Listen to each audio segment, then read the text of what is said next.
Hello, so this video is about balanced chemical equations and we will be learning about what are balanced chemical equations, why do we need to balance a chemical equation and how to balance a chemical equation. Also, by the end of this video, you will be able to balance any chemical equation. तो सबसे पहले मैं ले रही हूँ एक chemical equation that is zinc plus sulfuric acid gives zinc sulfate and hydrogen. So I can write it as Zn plus H2SO4 gives ZnSO4 plus H2. तो सबसे पहले जो भी एलिमेंट्स यूज किए गए हैं इस इक्वेशन में आप उनको नोट डाउन कर लीजिए. तो they are zinc, hydrogen, sulphur and oxygen. तो ये मैंने चारों एलिमेंट्स यहाँ पर लिख लिए. अब इन एलिमेंट्स के कितने नंबर ऑफ एटम्स प्रेजेंट है eight the reactant side and the product side उन्हें आप नोट कर लीजिए. तो देखिए रिएक्टेंट साइड पर जिंक का सिर्फ एक ही एटम प्रेजेंट है. हाइड्रोजन के दो एटम्स प्रेजेंट है क्योंकि देखिए हाइड्रोजन के नीचे सबस्क्रिप्ट लगा है 2H2 राइट. तो ये क्या है, हाइड्रोजन के 2 एटम्स है. सल्फर का एक ही एटम है और ऑक्सीजन के 4 एटम्स है बिकॉज ऑक्सीजन का भी सबस्क्रिप्ट लगा है 4. ऐसे ही जब आप प्रोडक्ट साइड पर देखेंगे तो वहां पर जिंक का 1 एटम प्रेजेंट है. हाइड्रोजन के 2 एटम्स प्रेजेंट है क्योंकि यहाँ पर भी हाइड्रोजन का जो सबस्क्रिप्ट है वो 2 है. सल्फर का एक एटम प्रेजेंट है और ऑक्सीजन के 4 एटम्स प्रेजेंट है बिकॉज ऑक्सीजन का सबस्क्रिप्ट है 4. ये जो नीचे लिखा होता है ना ये सबस्क्रिप्ट होता है. तो now if you will see her element के जो एटम्स हैं वो रिएक्टेंट और प्रोडक्ट साइड पर सेम है, बिल्कुल इक्वल है. जिंक का भी रिएक्टेंट और प्रोडक्ट साइड पर 1 एटम है, इक्वल है. हाइड्रोजन के 2 एटम्स हैं, ये भी इक्वल है. सल्फर के 1 है और ऑक्सीजन के 4 एटम्स प्रेजेंट है. तो हर एलिमेंट के एटम्स जो है वो इक्वल हैं. तो ऐसे इक्वेशंस को हम कहते हैं balanced chemical equations. Means the equations in which the number of atoms of each element remain same before and after a chemical reaction. Such equations are called as balanced chemical equations. Simple terms में कहें तो number of atoms of each element remain same at the reactant side and the product side. उन equations को हम कहते हैं balanced chemical equations. Now, why do we need to balance a chemical equation? See, you have studied about law of conservation of mass in your 9th standard. So, it states that mass can neither be created nor be destroyed in a chemical reaction. इसका मतलब elements का जो भी total mass present होता है in the products it has to be equal to the total mass of the elements present in the reactants. मतलब दोनों side पर जो एटम्स है वो सेम होने चाहिए एलिमेंट्स के, तभी मास इक्वल होगा, right? Now let's try to balance this skeletal chemical equation. You remember what is skeletal chemical equation? हमने लास्ट वीडियो में किया था. जो इक्वेशन बैलेंस्ड नहीं होती वो skeletal chemical equation होती है, राइट? तो अब हम इसे बैलेंस करते हैं. तो ये मैंने सभी एलिमेंट्स लिख लिए और उसके बाद उनके नंबर ऑफ एटम्स भी काउंट करके लिख लिए जो रिएक्टेंट साइड पर हैं और प्रोडक्ट साइड पर हैं. तो देखिए जो ये बैलेंसिंग होती है ये टोटली हिट एंड ट्रायल होती है. आप पहले किसी भी एलिमेंट को बैलेंस कर सकते हैं और बाद में किसी को भी कर सकते हैं. But there is a tip from my side. आप पहले उस एलिमेंट को बैलेंस कीजिए जिसके नंबर ऑफ एटम्स या तो रिएक्टेंट साइड पर या प्रोडक्ट साइड पर 1 हो. रीजन इज 1 को बैलेंस करना बहुत ईजी होता है. आप जिस भी नंबर से उसे मल्टीप्लाई करेंगे वो बैलेंस हो जाएगा बहुत ईजिली, राइट? तो देखिए यहाँ पर आयरन और ऑक्सीजन के 1 एटम प्रेजेंट है रिएक्टेंट साइड पर, राइट? तो आप इन दोनों में से पहले किसे भी बैलेंस कर सकते हैं. I am taking oxygen first, मैं पहले उसे बैलेंस करूंगी. आप आयरन से भी स्टार्ट कर सकते हैं. तो देखिए रिएक्टेंट साइड पर नंबर ऑफ एटम्स ऑक्सीजन के 1 है और प्रोडक्ट साइड पर 4 है. तो मैंने इनको इक्वल करने के लिए रिएक्टेंट साइड पर 1 को 4 से मल्टीप्लाई कर दिया ताकि मेरे दोनों साइड पर जो ऑक्सीजन एटम्स है वो सेम हो जाए, राइट? तो अब क्योंकि मैंने ऑक्सीजन को रिएक्टेंट साइड पर 4 से मल्टीप्लाई किया तो अब मैं इक्वेशन में भी ऑक्सीजन को 4 से मल्टीप्लाई करूंगी. लेकिन कैसे करूंगी? उसका सबस्क्रिप्ट लगाकर नहीं, उसका कॉफिशिएंट लगाकर, राइट? जैसे मैंने ऊपर यहाँ कॉफिशिएंट लगाकर शो किया है, ये होता है कॉफिशिएंट. देखिए सबस्क्रिप्ट अपना अपना होता है हर एलिमेंट का, लेकिन जो आप कॉफिशिएंट लगाते हो वो पूरे कंपाउंड या कहूँ कि पूरे सब्सटेंस के साथ लगता है, जैसे यहाँ पर मैंने एक्सप्रेस किया, राइट? तो जब मैंने यहाँ पर 4 लगाया तो यहाँ पर हाइड्रोजन के नंबर ऑफ एटम्स भी अब चेंज हो जाएंगे, राइट चलो वो बात का पार्ट है। अभी के लिए देखिए ऑक्सीजन जो है वो हमारी अब बैलेंस हो गई है। प्रोडक्ट साइड पर भी 4 एटम्स हैं ऑक्सीजन के और रिएक्टेंट साइड पर भी अब 4 हो गए हैं, right.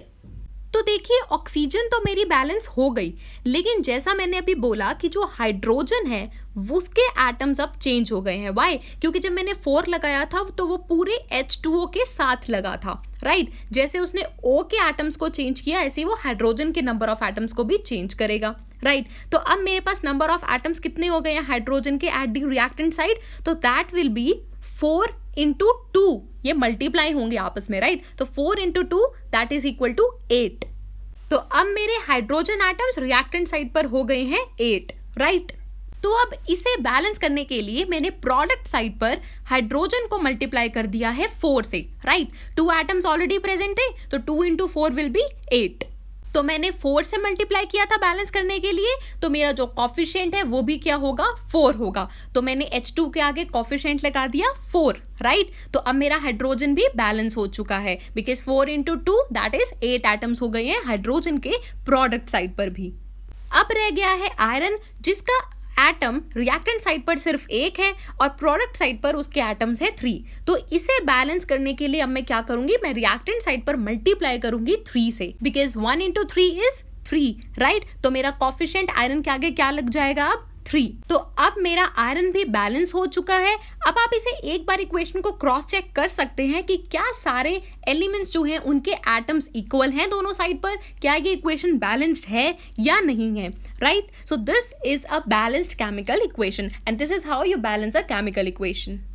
Now next example we are going to discuss is very important, but before that here is something we are going to talk about. See क्या होता है, कई बार आपने देखा होगा कि केमिकल इक्वेशंस में जो भी रिएक्टेंट्स या प्रोडक्ट्स होते हैं उनके साथ उनकी कुछ कंडीशंस लिखी होती हैं। कैसी कंडीशंस, जैसे फिजिकल स्टेट मेंशन की गई होती है, right. Gaseous state, liquid state या एक्वस स्टेट है, सॉलिड स्टेट है, ये वहाँ पर ना साइड पर छोटे से ब्रैकेट में लिखी होती है, ठीक है, रिएक्टेंट या प्रोडक्ट्स के साथ, राइट। जैसे गैसियस के लिए सिंबल यूज़ किया जाता है G, इसको एक ब्रैकेट में लिखा जाता है। ऐसे ही लिक्विड लिखा जाता है L से डिनोट किया जाता है इसे in brackets, right, small brackets में। ऐसे ही एक्वस के लिए यूज़ किया जाता है AQ in small brackets and for solids use किया जाता है small s again in small brackets. See अभी जो इक्वेशन हमने बैलेंस की है उसे यहाँ पर एक्सप्रेस किया गया है along with the physical states of the reactants and products. देखिए यहाँ पर जो रिएक्टेंट्स और प्रोडक्ट्स हैं उनके साथ उनकी फिजिकल स्टेट्स भी मेंशन की गई है, राइट। इससे क्या होता है, जो हमारी इक्वेशन है वो थोड़ी और इंफॉर्मेटिव बन जाती है, राइट। ऐसे ही कुछ और भी कंडीशंस होती हैं जो कई बार एक्सप्रेस की जाती हैं, राइट। जैसे फॉर एग्जांपल टेम्परेचर होता है, प्रेशर है या कैटलिस्ट है, मतलब किस टेम्परेचर पर हमारी रिएक्शन ने टेक प्लेस किया है या कौन से कैटलिस्ट के प्रेजेंट में हुई है या उस टाइम पर प्रेशर कंडीशंस क्या थी, तो ये सब भी मेंशन किया जाता है। इसके लिए भी यहाँ पर देखिए एग्जाम्पल्स दिए गए हैं। सो देखिए यहाँ first equation is CO plus 2H2 gives CH3OH। इसमें देखिए एरो के ऊपर लिखा गया है 340 ATM। What is this ATM? This is not that ATM, this is atmospheric unit, ये प्रेशर की यूनिट होती है, राइट। तो दिस इज 340 एटमॉस्फेयर पर, मतलब इस प्रेशर पर ये रिएक्शन ने टेक प्लेस किया, राइट। ऐसे ही नेक्स्ट जो आपको इक्वेशन दी गई है वो दी गई है 6CO2 plus 6H2O gives C6H12O6। ये ग्लूकोज का फॉर्मूला होता है, this is very important, equation भी बहुत इंपॉर्टेंट है इनफैक्ट।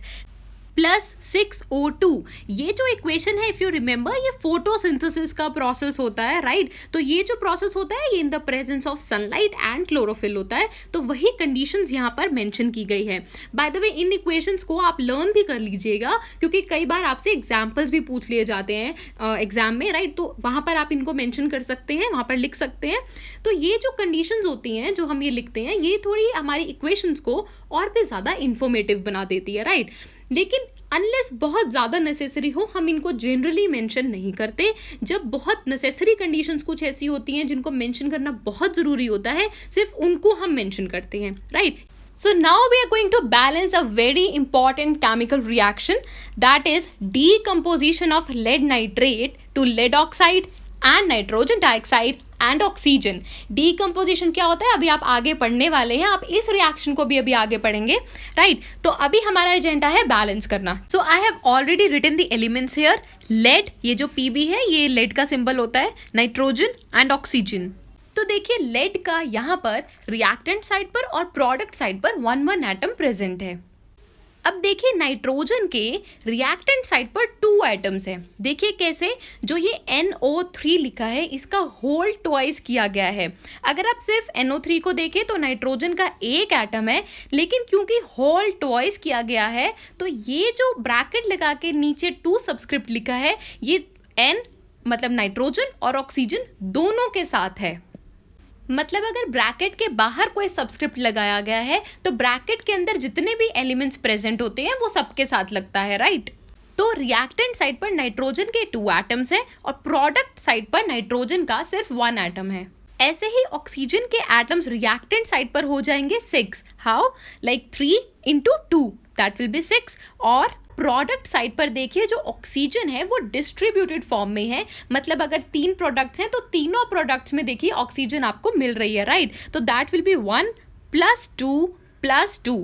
तो ये सभी ऑक्सीजन आपस में ऐड हो जाएगी, तो प्रोडक्ट साइड पे जो नंबर ऑफ एटम्स है ऑक्सीजन के दैट विल बी 5। अब देखिए लेड हमारा यहाँ ऑलरेडी बैलेंस्ड है क्योंकि दोनों जगह उसके 1 एटम है, राइट। जो नाइट्रोजन है अब हम उसको बैलेंस करेंगे, वाई? बिकॉज उसका जो नंबर ऑफ एटम है प्रोडक्ट साइड पर दैट इज 1 और 1 को बैलेंस करना इजी होता है, राइट। तो I will multiply the nitrogen atoms at the product side by 2, right. तो मेरे नाइट्रोजन के एटम्स अब बैलेंस हो जाएंगे। देखिए मैंने कोफिशिएंट लगा दिया NO2 के आगे 2, राइट। तो मेरी नाइट्रोजन भी बैलेंस हो गई है और लेड भी बैलेंस हो गया है। नाउ अब रहती है ऑक्सीजन के एटम्स। उससे पहले एक चीज़ देखिए, जब हमने नाइट्रोजन के एटम्स को बैलेंस किया तो हमारे ऑक्सीजन के एटम्स भी अब चेंज हो गए हैं। बिकॉज NO2 में जब हमने ऑक्सीजन के एटम्स कैलकुलेट किए थे तो वो 2 थे, लेकिन अब 2 कोफिशिएंट लगने से वो हो गए हैं 4, दैट इज 2 × 2 4, राइट। तो अब टोटल ऑक्सीजन एटम्स हमारे पास हो गए हैं 7। How? 1 + 4 + 2 that is 7, right. Now here are some important notes. देखिए जो ऑक्सीजन के एटम्स हैं वो रिएक्टेंट साइड पर सिर्फ एक ही जगह प्रेजेंट है, लेकिन अगर आप प्रोडक्ट साइड पर देखें तो वहां पर डिस्ट्रीब्यूटेड फॉर्म में प्रेजेंट है, राइट। आपको 3 जगह पर ऑक्सीजन के एटम्स मिल रहे हैं। तो ऐसे केसेस में आप डायरेक्टली बैलेंस नहीं कर सकते, क्योंकि अगर सपोज प्रोडक्ट साइड पर भी सिर्फ एक ही जगह ऑक्सीजन एटम्स होते तो हम क्या करते, हम डायरेक्टली जो हमारा रिएक्टेंट है उसको 7 से मल्टीप्लाई कर देते और प्रोडक्ट को 6 से मल्टीप्लाई कर देते और जो हमारी ऑक्सीजन है वो बैलेंस हो जाती। लेकिन इस केस में ऐसा नहीं है क्योंकि जो ऑक्सीजन है वो डिस्ट्रीब्यूटेडली प्रेजेंट है। अनदर इंपॉर्टेंट थिंग इज, देखिए जो रिएक्टेंट साइड पर ऑक्सीजन के एटम्स प्रेजेंट हैं वो कम है, लेकिन प्रोडक्ट साइड पर ऑक्सीजन के एटम्स ज़्यादा है। तो अब हम क्या करेंगे, अब हम pure heat and trial apply करेंगे। जो लेड नाइट्रेट का कॉफिशिएंट है वो 1 है, उसको मैं मल्टीप्लाई कर दूंगी 2 से। नेक्स्ट जो हमारा कॉफिशिएंट होता है, मतलब 1 के बाद 2 होता है, तो मैं 2 से मल्टीप्लाई कर दूंगी, राइट। तो मैंने यहाँ लेड नाइट्रेट को 2 से मल्टीप्लाई कर दिया। ऐसा मैंने क्यों किया, क्योंकि देखिए अब कुछ ना कुछ तो करना है बैलेंस करने के लिए, और क्या था, रिएक्टेंट साइड पर ऑक्सीजन के एटम्स भी कम थे, राइट। तो अब मैंने इसको 2 से मल्टीप्लाई कर दिया। अब देखिए हमारे जो लेड के एटम्स हैं और नाइट्रोजन के एटम्स हैं वो भी अब चेंज हो जाएंगे। तो मेरे पास अब लेड के एटम्स हो गए हैं 2 और नाइट्रोजन के एटम्स अब हो गए हैं 4, क्योंकि 2 ऑलरेडी थे और 2 से मल्टीप्लाई होने के बाद हो गए हैं 4। अब हमें लेड और नाइट्रोजन को वापस से बैलेंस करना होगा। तो लेड को बैलेंस करने के लिए मैंने प्रोडक्ट साइड पर मल्टीप्लाई कर दिया है 2 से और कॉफिशिएंट भी लगा दिया है लेड ऑक्साइड के आगे 2। ऐसे ही देखिए नाइट्रोजन जो है वो प्रोडक्ट साइड पर 2 है, तो मैंने उसे भी 2 से मल्टीप्लाई कर दिया है ताकि मेरे एटम्स हो जाएं 4। तो ऊपर कॉफिशिएंट भी अब 2 की जगह 4 हो जाएगा। तो अब देखिए अब वापस हमारे ऑक्सीजन एटम्स चेंज हो गए हैं, क्योंकि जब हमने लेड और नाइट्रोजन को बैलेंस किया तो हमारे ऑक्सीजन एटम्स भी चेंज हो गए, राइट। तो अब हम काउंट करते हैं कि ऑक्सीजन एटम्स कितने हो गए हैं। तो देखिए अब ऑक्सीजन एटम्स हो गए हैं 2, क्योंकि लेड ऑक्साइड में अब 2 हो गए हैं। नाइट्रोजन डाइऑक्साइड में हो गए हैं 8, 4 × 2 इज 8, राइट। और O2 में है 2, right. So that will be 2 + 8 + 2 that is 12। अब देखिए जब मैंने लेड नाइट्रेट के आगे 2 लगाया था तो लेड और नाइट्रोजन के साथ साथ मेरी ऑक्सीजन के एटम्स भी तो चेंज हो गए थे, राइट। तो अब काउंट कीजिए कि रिएक्टेंट साइड पर ऑक्सीजन के एटम्स कितने हैं। तो देखिए ये 6 ऑलरेडी थे बिकॉज 3 इंटू 2 वॉज 6 और अब 2 से मल्टीप्लाई करने के बाद हो गए हैं 6 इंटू 2 दैट इज 12। तो देखिए अब हमारी ऑक्सीजन भी बैलेंस हो गई है। So this is how we balance any chemical equation. ये this was a bit complicated one. तो आई होप अब आप कोई भी इक्वेशन को बैलेंस कर सकते हैं बहुत easily. So see you in the next video. Thank you.